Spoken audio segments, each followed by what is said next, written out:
વડોદરા મહાનગરપાલિકાના municipal commissioner Dilip Rana Vadodara મહાનગરપાલિકાના સને 2024-25નું રિવાઇઝ તથા સને 2025-26નું ડ્રાફ્ટ અંદાજપત્ર સ્થાયી સમિતિ સમક્ષ રજૂ કર્યું હતું. Municipal commissioner Dilip Rana, deputy commissioner, chief accountant અને વિભાગના વડાઓ સાથે બજેટ લઈને સ્થાયી સમિતિ સભાખંડ ખાતે પહોંચ્યા હતા, જ્યાં બજેટ સ્થાયી સમિતિના અધ્યક્ષ ડોક્ટર શીતલ મિસ્ત્રીને સુપરત કરવામાં આવ્યું હતું. જે બાદ સ્થાયી સમિતિના તમામ સભ્યોને બજેટની કોપી આપવામાં આવી હતી. મ્યુનિસિપલ કમિશનર દિલીપ રાણાએ સ્થાયી સમિતિ સમક્ષ 6256 કરોડનું ડ્રાફ્ટ બજેટ રજૂ અને 6013.61 કરોડનું રિવાઇઝ્ડ બજેટ રજૂ કર્યું હતું. આ બજેટ પર સ્થાયી સમિતિની બેઠકમાં ચર્ચા થઈ. નોંધનીય છે કે આ બજેટમાં મ્યુનિસિપલ કમિશનરે રજૂ કરેલા બજેટમાં સફાઈ ચાર્જમાં વધારો સુધારવા સૂચવવામાં આવ્યું હતું. કોમર્શિયલ અને રહેણાંક બંનેમાં સફાઈ ચાર્જ બમણું કરવાનું સૂચન અંદાજપત્રમાં આપવામાં આવ્યું છે. સ્થાયી સમિતિની બેઠક પૂર્ણ થયા બાદ સ્થાયી સમિતિના અધ્યક્ષ ડોક્ટર શીતલ મિસ્ત્રીએ પત્રકાર પરિષદ સંબોધી અને બજેટમાં મૂકવામાં આવેલા મહત્વપૂર્ણ કામો અને બજેટની હાઇલાઇટ્સ જણાવી હતી અને પત્રકારોના સવાલોના જવાબ આપતા સૂચિત સફાઈ ચાર્જ વધારા પર સ્થાયી સમિતિ સાંસદ, ધારાસભ્યોની સંકલન સમિતિ અને સામાન્ય સભા ચર્ચા વિચારણા કરી નિર્ણય લેશે તેમ જણાવ્યું. બજેટ અંગેની ખાસ પત્રકાર પરિષદ અને પ્રેઝન્ટેશનનું આયોજન મ્યુનિસિપલ કમિશનર દિલીપ રાણાના અધ્યક્ષસ્થાને કોટા સ્થિત સર સયાજીરાવ નગર ગૃહ ખાતે કરવામાં આવ્યું હતું. પત્રકાર પરિષદમાં ચીફ એકાઉન્ટન્ટ, ડેપ્યુટી કમિશનર્સ, વિભાગોના વડાઓ હાજર હતા. પાવર પોઈન્ટ પ્રેઝન્ટેશનના માધ્યમથી બજેટ અંગેની વિસ્તૃત માહિતી મ્યુનિસિપલ કમિશનર દિલીપ રાણાએ પત્રકારોને આપી હતી. રોડ, રસ્તા, પાણી અને નવા બ્રિજ સહિતના વિષયો પર પણ તેમણે માહિતી આપી હતી.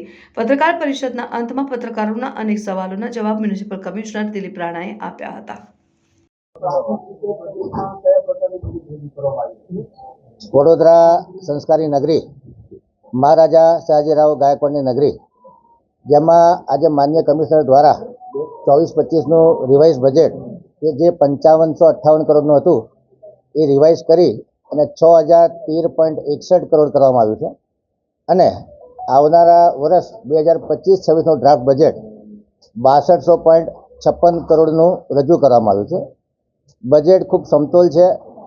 તમામ ડિપાર્ટમેન્ટ, તમામ વોર્ડ, તમામ ઝોન, તમામ જાતિ, તમામ વર્ગ, ખાસ કરીને યુવાનો, મહિલાઓ, સિનિયર સિટીઝન અને ઇન્ફ્રાસ્ટ્રક્ચર, સ્વચ્છતા, વિશ્વામિત્રી નદીના પૂર નિવારણાત્મક પગલાં, કેચ ધ રેન થીમ આધારિત જે બોરવેલ કરવાના છે અને ડીપ રિચાર્જ વેલ બનાવવાના છે. એ સિવાય વડોદરા શહેરના બ્યુટિફિકેશન માટે અને સ્વચ્છતા અને સુંદરતા વધે એ દિશામાં એક સમતોલ બજેટ રજૂ કરવામાં આવ્યું છે. આ બજેટમાં જે ઉડીને આંખે વળગે એવા કામો છે એમાં ખાસ કરીને એવું કહી શકાય કે અત્યારે લગભગ 611 કરોડના કામ પૂર્ણ થઈ ચૂક્યા છે. પ્રગતિ હેઠળ લગભગ 2310 કરોડના કામો અત્યારે પ્રગતિ હેઠળ ચાલી રહ્યા છે. 1618 કરોડના કામો જે આયોજન હેઠળ છે અને નવીન વર્ષમાં લગભગ 1767 કરોડના કામો લીધા છે. આમ ટોટલ જે પૂર્ણ થયા છે, જે પ્રગતિ હેઠળ છે, જે આયોજન હેઠળ છે અને નવીન છે, એમ કુલ 6306 કરોડના વિકાસના કામો થવામાં આવનાર છે. આમાંથી જે નવીન કામો છે આમાંથી માનો આપણે 75% પણ એચિવમેન્ટ કરીએ તો જે કેપિટલ ખર્ચ થવાનો છે એ લગભગ 1500થી 1800 કરોડનો ખર્ચો થવાની શક્યતાઓ છે.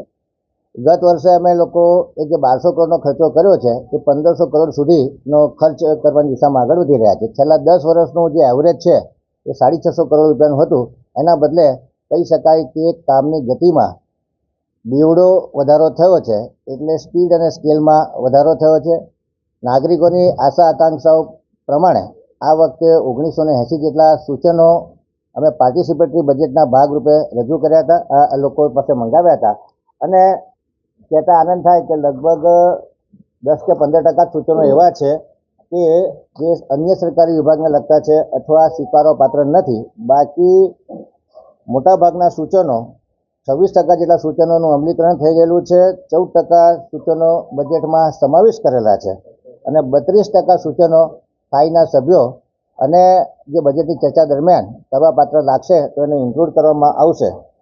જે વહીવટી લગતા સૂચનો હતા લગભગ 16% છે કે જેમાં સ્ટાફની રેગ્યુલરિટી હોય કે કોઈક 2 વખત સફાઈ કરવી હોય કે ડોર ટુ ડોરની ગાડી સમયસર નથી આવતી, એ પ્રકારના વહીવટી લક્ષી સૂચનો છે. તમામ સૂચનોનો વર્ગીકરણ કરવામાં આવ્યું છે. તમામ સૂચનોનો ડિટેલ અભ્યાસ કરી